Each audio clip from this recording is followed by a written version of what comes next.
Have you ever considered that the most powerful intelligence agency in history was born not from perfect order, but from pure, radical bureaucratic disruption? We tend to think of the CIA as this finely tuned, perfectly planned machine, but its origins were actually far more chaotic than you might imagine. This document completely shifts the perspective on American geopolitical strategy during the Cold War, and honestly, even today. Welcome to Strategic Labs. Like and subscribe for more strategic insights as we decode the hidden systems that shape our world. Today's explainer is based entirely on the fascinating insights from Edward H. Whitmore's book, Shadow Intelligence Series, United States, the CIA, NSA, and the Hidden System That Shapes Power, Influence, and Global Strategy. We're focusing strictly on Chapter 1 today, El Nacimiento de la CIA, or The Birth of the CIA. If you want to follow along, you can actually pick up the book on Amazon. We've put all the details right down in the description. All right, let's jump in. We're looking at the top 3 most disruptive points from this chapter, starting with Disruption 1, the civilian power grab. So, right after World War II, the United States woke up to the fact that its intelligence apparatus was dangerously fractured. Before 1947, everything was heavily compartmentalized. You had the Army and the Navy operating in total isolation. They rarely shared vital information. And that was a fatal structural flaw, one that directly contributed to massive blind spots like the attack on Pearl Harbor. So, to counter the newly looming Soviet threat, Washington executed a radical, sweeping centralization. They ripped these uncoordinated military networks away from the brass and consolidated them into a unified, civilian-run agency. This wasn't just some boring administrative shuffle. It armed the civilian government with a very dangerous, brand-new peacetime mandate. The legal catalyst that made this happen was the National Security Act of 1947. And this specific legislation didn't just create a passive library of analysts reading reports. No, it explicitly empowered an entirely new kind of agency to operate completely in the shadows.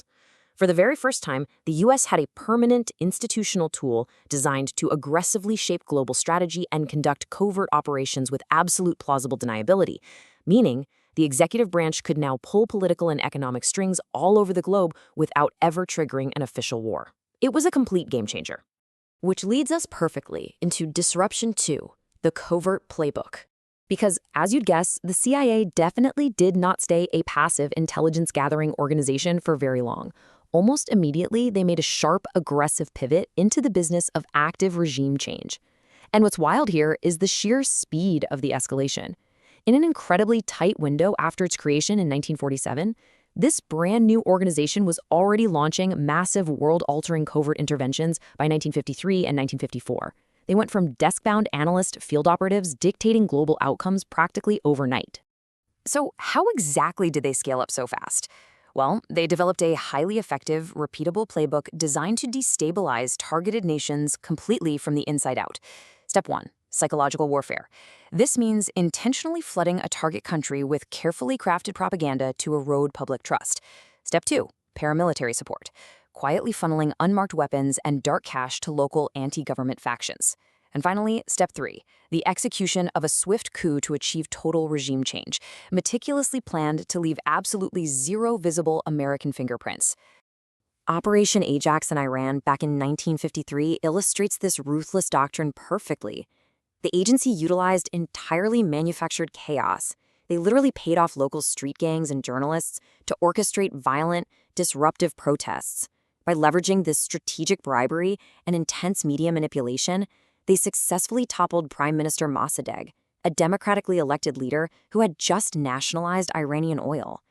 By quickly reinstalling the pro-Western Shah, the CIA secured critical oil access and proved to Washington that this covert playbook was devastatingly effective. Just 1 year later, they targeted Guatemala with Operation PBU Success. And here, the playbook evolved even further. They weaponized fake radio broadcasts, aggressively jamming local stations to simulate a massive phantom rebel invasion. It created nationwide panic. Paired with calculated economic sabotage, they successfully deposed President Arbenz. The primary motivation here? Protecting American corporate interests, specifically the massive landholdings of the United Fruit Company. This operation solidified a chilling new reality. The CIA could decisively and secretly alter political landscapes anywhere to protect U.S. interests. Finally, we hit Disruption 3, the accountability paradox. Look, wielding that kind of invisible power brought severe internal friction.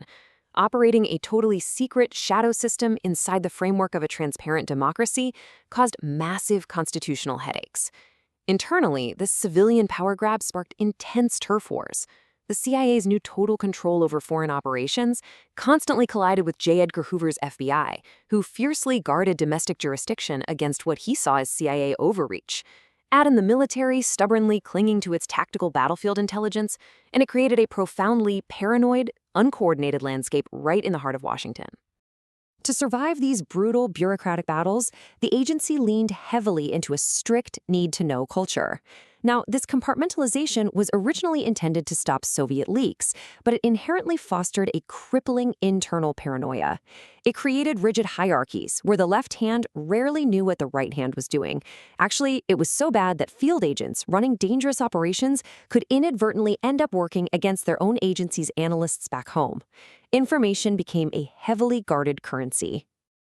Ultimately, the true cost of this extreme secrecy was an unprecedented accountability gap. The agency effectively bypassed congressional oversight for decades, acting as a completely unchecked instrument of executive power. But in a democracy, secrets eventually bleed out into the light. This all culminated in the explosive Church Committee investigations of the 1970s. Suddenly, the American public was exposed to the profound dangers of this shadow system.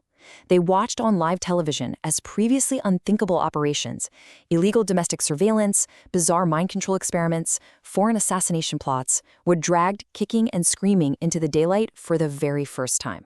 So the crucial takeaway from Whitmore's analysis is this: the birth of the CIA did not just reorganize post-war bureaucracy, it forged a permanent, highly controversial instrument of global strategy.